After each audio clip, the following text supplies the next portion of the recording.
Holy be your name, your kingdom come, your will be done, on earth as it is in heaven. Give us this day our daily bread and forgive us our sins, as we forgive those who sin against us. Do not bring us to the test, but deliver us from evil.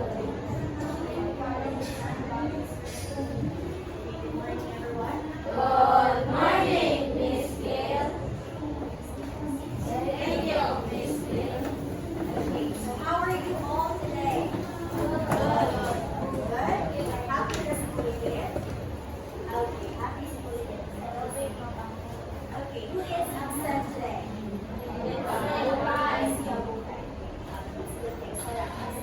Alright, so hello again. Welcome to my class. I'm Miss Gail. So before we start proceed with our proper discussion, we will have a motivation first. So we will dance song. So please rise again. Just to make you feel energized today. So please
Ipaliwag wag.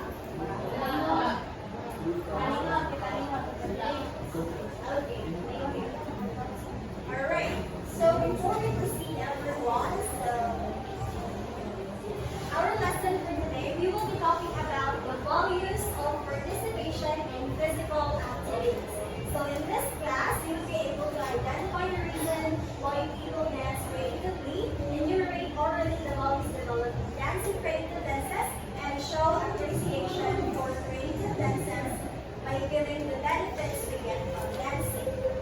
Okay, now look at the pictures above. What can you see in the picture? Okay, so what did the children do in the picture? Dancing. They are dancing. Very good. Now, what is dancing, everyone? Ito po mga dancers din. Yes, Sophia. What is dancing? Your own words lang. Isa man ang dancing.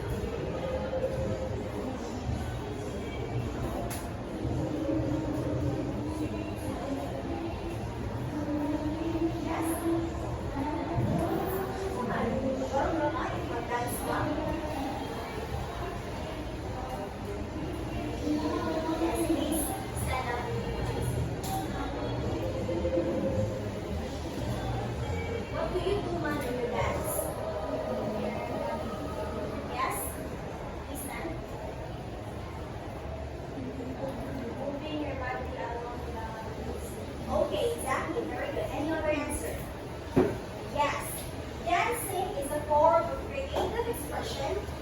physical movement that includes rhythmic movements along or accompanied by the music.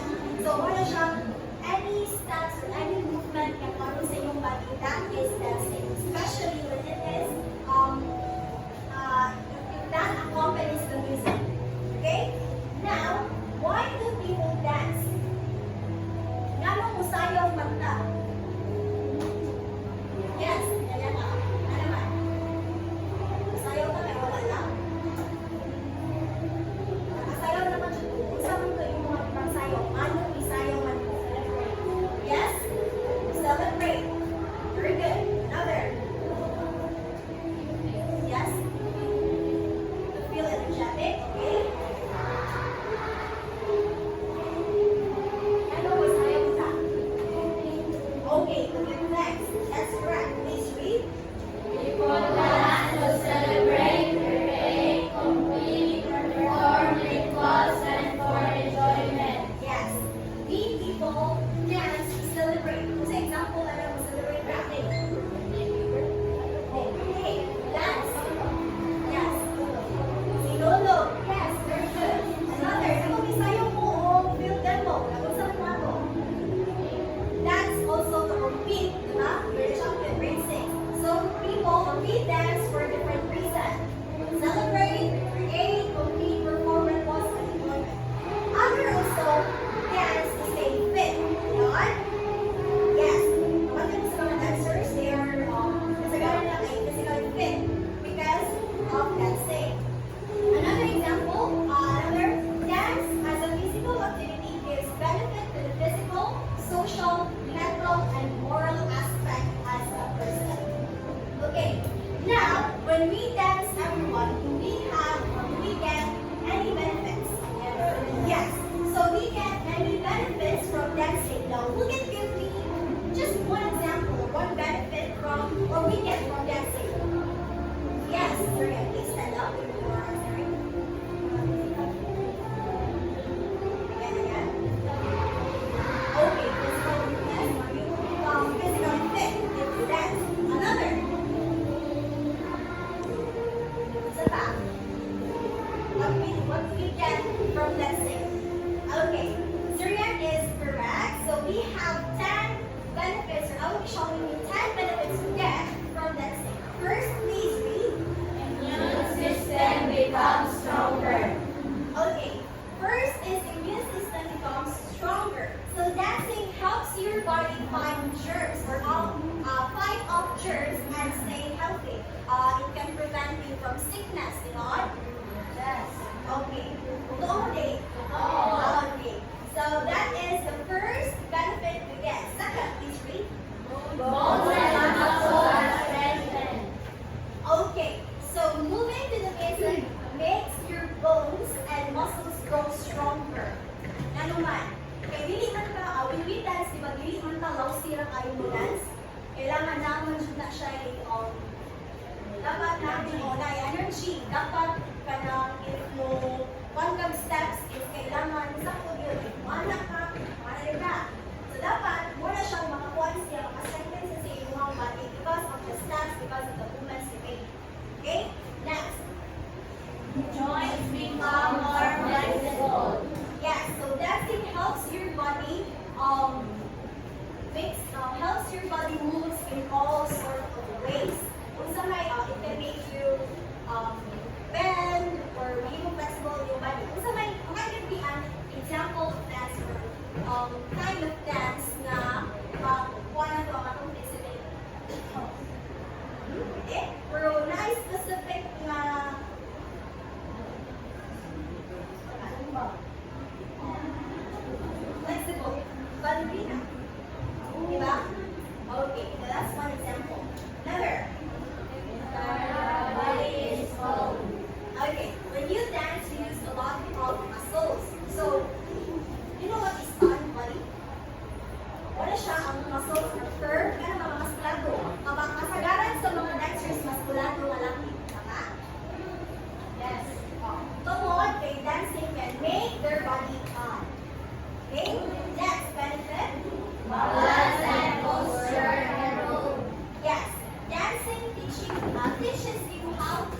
straight and stay steady. So, we have an example na is ang ballerina or another cheerleading or cheer dance, cheerleader.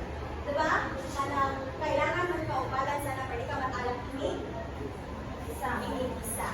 Okay, next. Stamina and flexibility increase. Yes, stamina and flexibility increase. So, dancing makes you feel energized and mugay sa kamaliya. Taas yung stamina. Okay, next. Confidence is developed. Yes, when we dance, confident ka sa pag-iisayaw. Yes. Ikaw, Sophia, since you are a dancer, if you dance, every time you dance, confident ka sa mga iisayaw, sa mga reactions, steps. Hindi? Okay. Dapat, kung siya ang benefit niya ako makuha. Mahimot ang confident. Ano man, especially when we know the steps. When we know how to execute the steps. So, parang confident ka. May, gusto mo magpapakita ang confident na sa pag-isayaw. Ang ato ang emotions, may makita. Diba? Dapat smile yun. Kaya para ako kayo sa isayaw. Okay, next benefit. Okay, weight management. So it helps you stay healthy in weight by keeping you moving and active. So everyone, when we dance, malimton na din. Malimton. Therefore, if we dance, we burn calories. So, kung burn tang calories, makuha na itong timbang. Diba? Therefore, musayaw din makuha ka kita calories, dili din ma-manage din ang atong timbang, ang atong weight. Right? Okay, next. Better coordination, flexibility, and balance. Okay, so dancing behind helps you more move your body in full ways and stay balanced. So you will be having improved more coordination, balance, and flexibility. Last one. Social life may improve. Yes, social life may improve. Dancing, it lets you have fun with friends. Diba, Sophia? If musayaw, if naka sa isang group, hindi ka makikalubiyas with friends. Dili? Dili? Okay, makikalubilo. So, therefore, it will improve your social life. Magkakaroon with friends, and also, makamit ka mga magkong people. Okay? So, these are the benefits we get from dancing. We have done easily. Immune system becomes stronger. Bones and muscles are strengthened. Joints become more flexible. Entire body is toned. Balance and posture improve. Stamina and flexibility increase. Confidence is developed. Weight management. Better coordination, flexibility, and balance. Social life may improve. What were those? Okay, those are the benefits we get from dancing. If we have, or we can get benefit from dancing, we have also the values developed in dancing creative dances. Now, I gave you, I put in there, mnemonics or clues, just the letters. So that's C, D, E, C, F, O. Again, C, D, E, C, F, O. That is for you to easily remember the values. So we have 5 values developed in creative dances. The first letter is C. C. Now C stands for confidence. Please read. Faith or belief that one can go in a right way without hesitation. Yes, when you dance creatively, you know or you learn to believe in yourself in everything you do. Tama? Oh, we need or that values is we can develop confidence in dancing. If wala kayong confidence, magkasayong-sayong ka sa steppings. So, may nanging mga tendencies if you don't have confidence. Kung sayang mo, may confidence. Kung saan? Malawsi. Okay, pwede. That's good. So, we need confidence, John. Kaya para sa namato ang emotions nga makita, nandiyan tayo happy and strong. Pero ang imuhang now is nagugot is because you don't have confidence. Mawong ka. Diba? So, di C stands for? Okay, that's confidence. Next letter is? D. D stands for?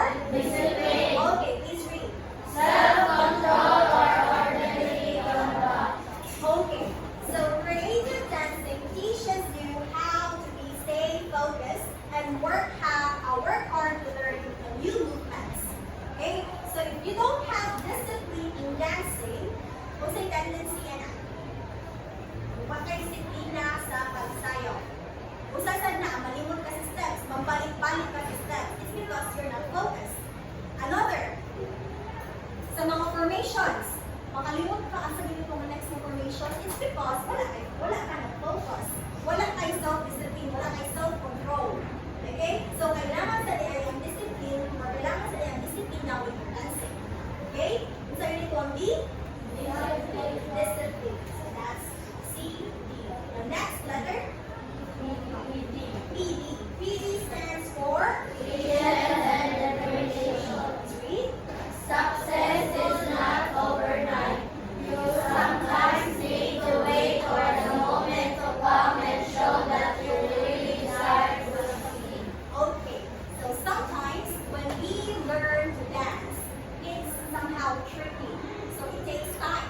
Diba? Isa may practice kung sayaw sa kauras makuha na yung di mo ang sa kwan. Wow. Okay, so there na siya makaw. Pero when you learn new dance, new movements, it takes time and tricky. Pero if wala kay patience and determination, dili na nila makuha. Therefore, one value that is developed in dancing is patience and determination. Taas kang pasensya and you are determined to learn. Okay? Okay. Is that one meaning? Patience and determination. Correct. Next letter. CS stands for? Camaraderie. Camaraderie. Camaraderie and friendship. Please read. Dancing, whether individual or in group, will make you value the company of other players. Yes. So, dancing with others creates a sense of togetherness and friendship. Not?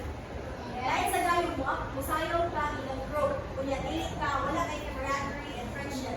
Sa may mahitabuan na, di ka nila apilo. Di mo ba kasi na ako, dili mo mahuman sa ibang sayaw. Therefore, this value is also important. And this value also, you learn to celebrate each other's success. Tama? You learn to support each other. Okay? So, what does CS stand for? Camaraderie and friendship. Very good. Last letter. Yo. That's CL stands for. Positive outlook. Please read. Being in a group will make you adopt the value of controlling your emotions to each dance. You also understand that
Okay, no question. Let me ask you a question. Let me question. This is just to know if you really understood our lesson. Actually, makalimutan ko na lang. Okay, so first question. Why do people dance creatively, Gani? Nothing is the reason. To complete, again, next. To celebrate. To recreate. To do rituals. Yeah. Another. Enjoyment. Also, others dance to stay fit. Okay, please read Gani. People dance to celebrate, recreate, compete, perform rituals, and for enjoyment. Others dance to stay fit. Okay, very good. Next, what are the values developed in dancing creative dances? Ilan yung mga values? We have 5. What are the mnemonics? Or the clues? Okay, very good. So what are those, ma'am?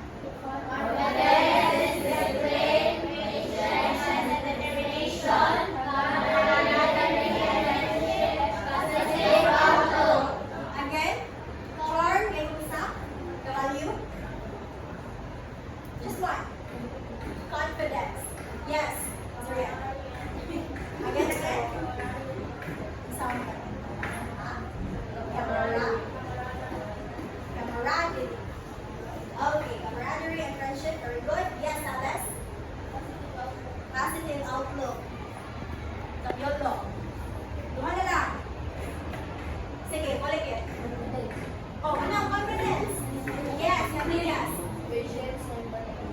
Patience and coordination. Pinana. Discipline. Very good. Okay, next. Give me some of the benefits we get from dancing. Ikaw yung plan. Okay, you can give me. One lang. Sige. Please stand. Okay, immune system becomes stronger. Yes, and yes.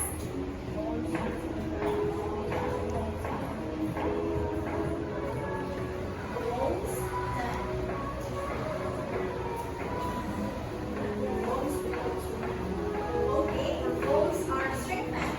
Strengthened. Yes, Alex. Weight management. Please stay stand up.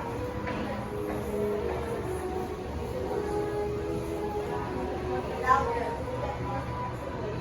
Okay, we have people flexible. Another. Yes. Perdosa. Yes, entire body is low. Another. Apa? Lima ka to. Apa lima? Okay, kasi na remember. Okay, please read all. Become stronger. Bones and muscles are strengthened. Joints become more flexible. Entire body is toned. Balance and posture improve. Stamina and flexibility increase. Confidence is developed. Weight management. Better coordination, flexibility, and balance. Social life may improve.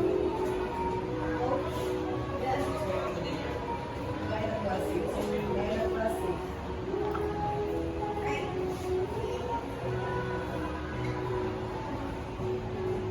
Okay. Alright, now here. What is the importance of dancing, everyone? Ano yung importante man ang dance?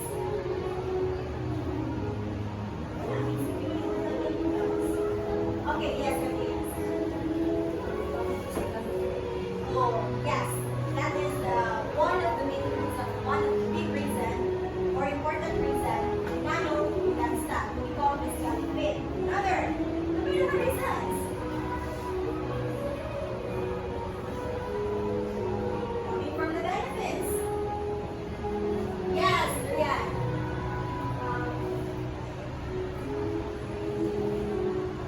Stand up.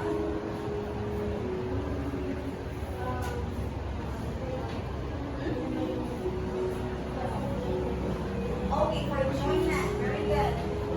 Yes, Alifa. What is the importance of dancing?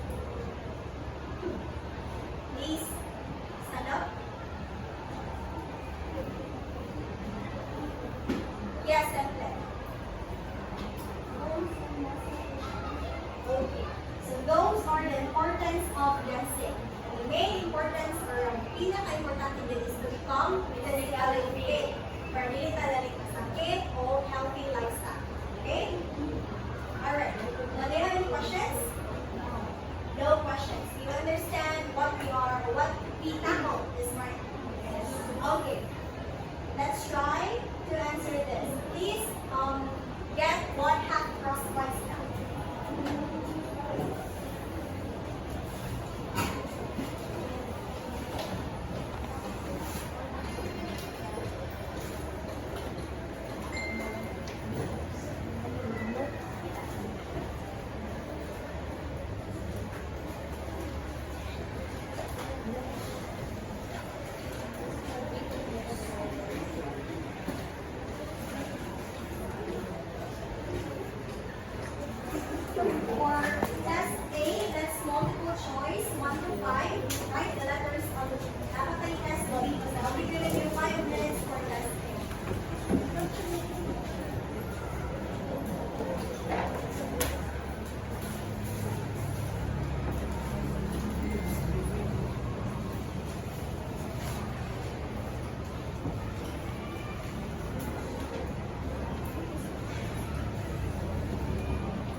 A. To become physically fit. Alright, for test B, give me at least one body